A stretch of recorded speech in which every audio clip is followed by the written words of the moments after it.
Today we talk about how can you find your assets on your Wearfit app. We'll go to figure out the solution or know how you can do that on your app. So you just follow these ways, then it's going to work with you. All you have to do inverse. So you just go down here, you click here on me down here. So then it's going to show for you a list like this here. It's going to show for you in your profile.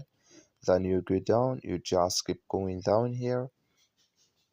So then you just click here on my assist, you just click on it.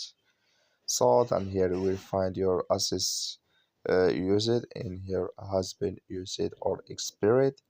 Here, like you see here, I have no assist yet, but if you have it you will find it here in this list on your Wearfit app.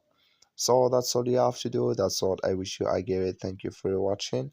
Don't forget to support us by liking, subscribe.